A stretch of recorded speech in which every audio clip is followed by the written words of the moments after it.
The head of organizational development of a world-famous company was asked to investigate a drop in engagement and performance in the workforce.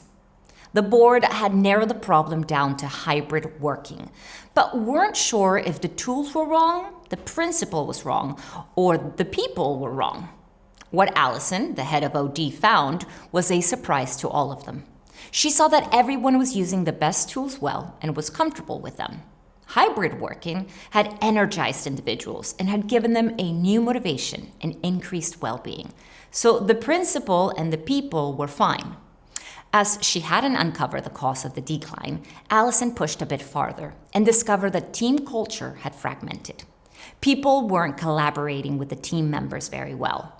The relationships between them had changed.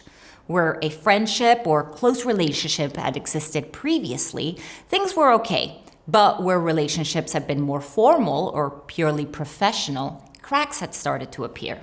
Nothing deliberate or catastrophic, but enough to impact the team as a whole.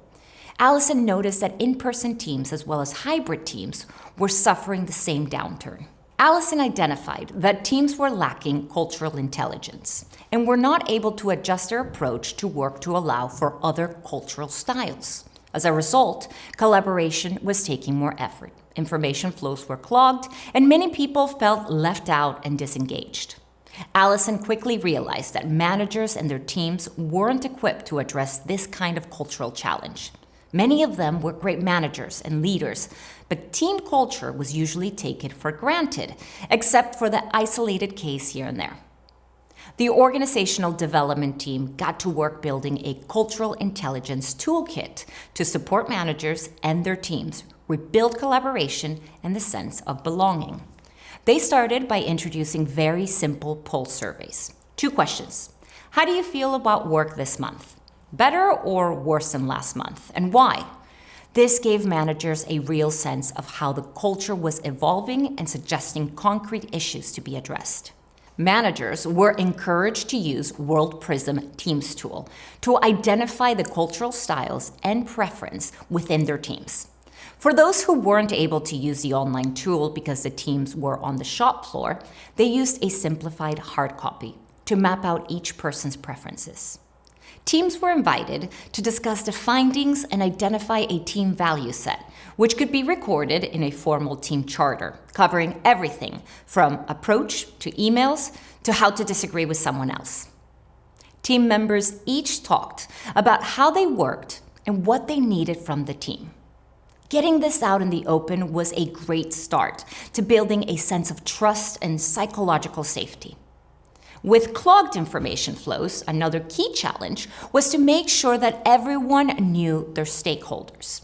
The OD team suggested that managers include stakeholder maps in their team charters and occasionally invite a stakeholder to a team meeting just to meet the team and increase the personal connections. And finally, each team was given resources to help them build cultural intelligence, to develop the attitude, awareness, knowledge, and skills that are the foundation of working with cognitive and cultural diversity. Allison presented to the leadership team after 6 months.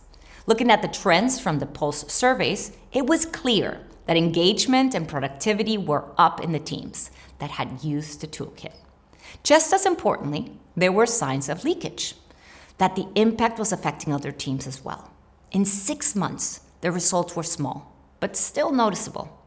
Peter Drucker is famous for saying, "Culture eats strategy for breakfast." It's a challenging statement, particularly taken out of context. However, there is a truth that culture influences outcomes. Culture determines the discretionary effort. It influences management styles and defines how both employees and customers interact with each other and the organization. If you're not focusing on your culture, then there is a warning for you. Culture forms whether you direct it intentionally or not.